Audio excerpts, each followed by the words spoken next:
அரசு உத்தரவு.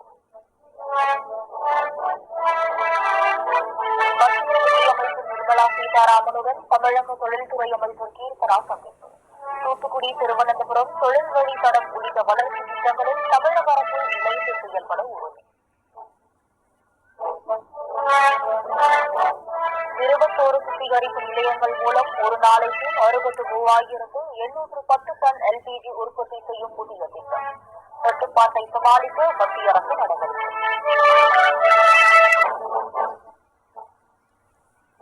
தமிழக அரசியல் களத்தில் இனி தாவேகாவுடன் இணைந்தே விடுதலை சிறுத்தைகள் கட்சி பயணிக்கும் என திருமாவளவன் அறிவிப்பு. இனி கூட்டணி கட்சியாக இல்லாமல் ஆளும் கட்சியாக வேண்டும் என்றும் வலியுறுத்தல். இந்திய கடற்படைக்காக அதிக விடுதலை சிறுத்தை திருமாவளவன் இப்போ அப்படியே நைஸாக நட்டை கழிச்சிட்டு ஆளுங்கட்சிக்கு சப்போர்ட் பண்ணுறாரு. இதுக்கு முன்னால் முட்டு கொடுத்தது முட்டுக்கு எத்தனை முட்டு காசு வாங்கினாரா பாவம். முட்டுக்கல்ல கரெக்டாக வாங்கிட்டு இப்போ அவங்ககிட்ட அவ்வளோதான். திமுககாரர்கிட்ட ஒன்றும் காரியம் இல்லை. அதாவது அண்ணா இருக்கும்போது எகிட்ட கருணாநிதி வந்தது எம்ஜிஆர் பண்ணு, எம்ஜிஆர் கட்டும் கருணாநிதி வந்து இந்த 2 கட்சிக்காரர் ஜெயலலிதா கட்டும் கருணாநிதி 3 பேர்த்துக்கிட்ட ஃபைட் பண்ணிக்கிறாங்க. 3 பேருமே மூர்த்தி ஆகிட்டாங்க. அதனால் கண்டிப்பாக உதயநிதி ஸ்டாலின் பையன் ஸ்டாலின் மகன் பேசுகிறது ஜனங்களுக்கு பிடிக்காது.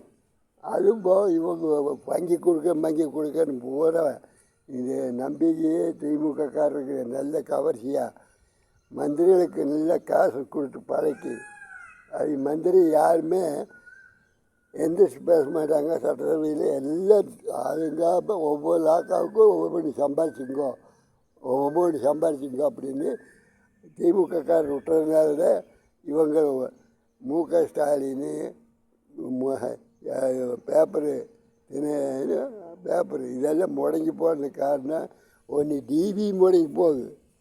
எல்லாமே எது சன் டிவி முடங்கி போகுது. அது என்ன சன் டிவி உலகம் பூராமே இருக்குது.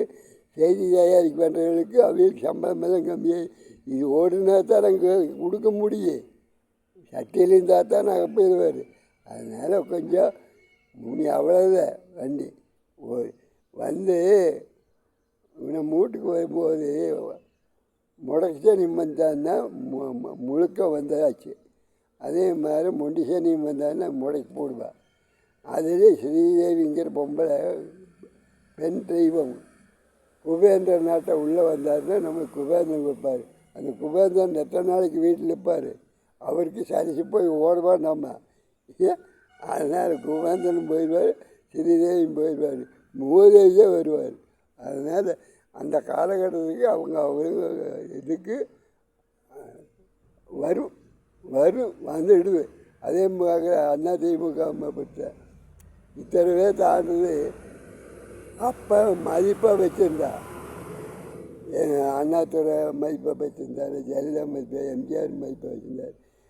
அதுக்கு பிறந்த இவர் சேலத்துக்காரர் அது பண்ணந்தே குறும்பு, அதுலேயும் பண்ணுறது குறும்பு. இவர் ஆகணுங்கிறது என்றைக்கும் இவர் ஆக வாய்ப்பே கிடையாது. சும்மா அல்லையில் ஒட்டிட்டம் போகிறக்கும் கூட ஒட்டுறக்கும் கூட இல்லை. வணக்கம் கொண்டீரே பணியாளர் சங்கம் சொல்லுது.